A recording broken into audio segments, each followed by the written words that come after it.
सभी को सुप्रभात। मैं मानवेंद्र कुमार कुशवाहा, आचार्य हिंदी, सरस्वती विद्या मंदिर, डॉक्टर हेड जवाहर नगर, वरवत सेना बेतिया।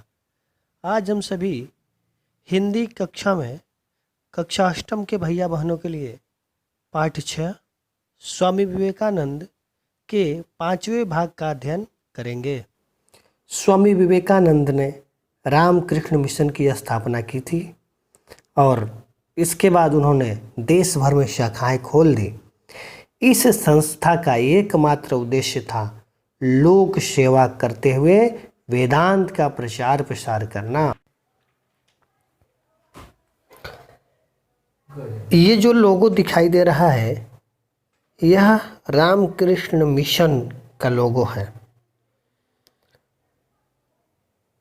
रामकृष्ण मिशन की स्थापना 1 मई सन 1897 को रामकृष्ण परमहंस के परम शिष्य स्वामी विवेकानंद ने की। स्थापना 1 मई 1897 को हुई थी। इसका मुख्यालय कोलकाता के निकट वेलूर है। वेलूर कोलकाता के पास जो हुगली नदी है, जिसे गंगा नदी के समान पवित्र बताया जाता है, हुगली नदी के किनारे ही वेलूर है, वहीं पर इसका मुख्यालय है। इस मिशन की स्थापना के केंद्र में वेदांत दर्शन का प्रचार प्रसार करना था। अब वेदांत की बात बार बार आ रही है, तो वेदांत को समझिए। वेदांत का अर्थ होता है उपनिषद। उपनिषद वेदों का अंत है, अर्थात 4 वेद हैं। चारों वेदों के बाद जो भी बातें कही गई वो उपनिषद में कही गई, इसलिए सभी उपनिषदों को वेदांत कहा गया, क्योंकि यह ज्ञान योग के लिए उपनिषद और वेद ही मुख्य माध्यम थे। इसलिए स्वामी विवेकानंद जी वेदों के बाद उपनिषदों को अधिक महत्व देते हैं, और उपनिषद जो है वे सभी वेदों का सार ग्रंथ है, इसीलिए उसे वेदांत की श्रेणी में रखा जाता है और ज्ञान योग प्राप्त करने के लिए अधिक महत्वपूर्ण है। रामकृष्ण मिशन दूसरों की सेवा और परोपकार को कर्म योग मानता है। रामकृष्ण मिशन का मुख्य उद्देश्य है दूसरों की सेवा और परोपकार करना। उसी को ये अपना कर्म मानते हैं, जो कि हिंदू धर्म का एक महत्वपूर्ण सिद्धांत है, दूसरों की सेवा और परोपकार करना। रामकृष्ण मिशन का ध्येय वाक्य है, ध्येय वाक्य को ध्यान से देखिए, आत्मनो मोक्षार्थम जगत हिताय च, अर्थात अपने मोक्ष और संसार के हित के लिए। रामकृष्ण मिशन के लोग इसलिए इस ध्येय वाक्य को अपनाते हैं, क्योंकि अपनी आत्मा का मोक्ष तो करना ही है, लेकिन जगत का भी हित करना है, जगत की भी भलाई करनी है। स्वामी विवेकानंद जी रामकृष्ण मिशन के संस्थापक थे और महाअध्यक्ष उस समय होते थे। वह 1897 से 1901 तक इस पदभार को ग्रहण किए। वर्तमान में स्वामी स्मरणानंद जी हैं, जो रामकृष्ण मिशन के अध्यक्ष हैं।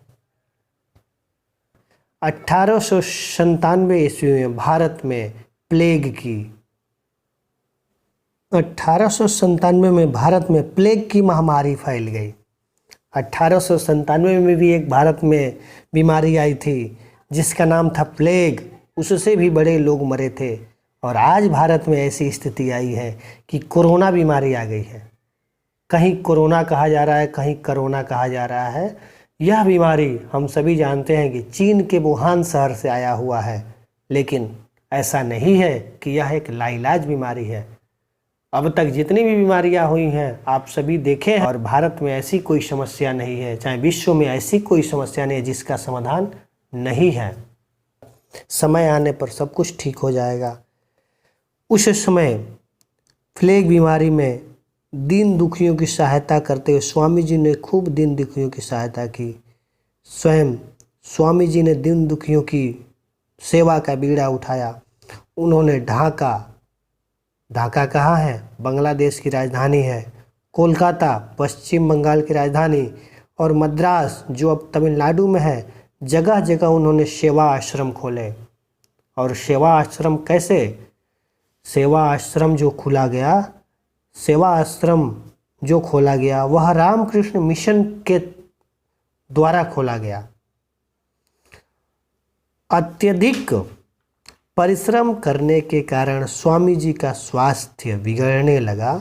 वे अपने भक्तों से कहने लगे थे कि अब मेरे महाप्रस्थान का समय बहुत निकट है, और दीन दुखियों की सहायता करते हुए स्वामी जी बहुत अधिक परिश्रम किए, जिससे उनका स्वास्थ्य बिगड़ने लगा। और अपने वह भक्तों से, शिष्यों से कहने लगे कि अब मेरा अंतिम समय निकट है। 4 जुलाई 1902 को वे एकाएक समाधि में लीन हो गए। 4 जुलाई 1902 ईस्वी को वे अपने कथनानुसार समाधि में लीन हो गए। इसके पहले देखिए, इसके पहले क्या घटनाएं हुई। सवेरे 2 घंटे समाधि में रहे, दोपहर के समय शिष्यों को व्याकरण पढ़ाया, तीसरे पहर 2 घंटे तक वेदोपदेश देते रहे। अर्थात पूरे दिन भर वह अपने कार्य करते रहे, उनकी गतिविधियां नहीं रुकी। अर्थात प्रतिदिन जो कार्य करते थे उन कार्यों में वे लगे रहे। सवेरे 2 घंटे वह अपने तप ध्यान में लीन रहे, दोपहर के समय अपने शिष्यों को उन्होंने व्याकरण पर पाठ पढ़ाया, तीसरे पहर 2 घंटे तक वह लोगों को, अर्थात अपने शिष्यों को, अपने अनुयायियों को वेदोपदेश, वेदों का उपदेश देते रहे। इसके बाद टहलने निकले वे, और शाम को माला जपने के बाद समाधि में बैठ गए, और उसी अवस्था में अपने शरीर को त्याग कर स्वर्ग सिधार गए। अर्थात इतनी गतिविधियां करने के बाद भी वह जब समय निकट आ गया तो वह जिस अवस्था में शाम को माला जपने बैठे, उसी अवस्था में उनके प्राण शरीर को त्याग कर स्वर्ग को सिधार गए।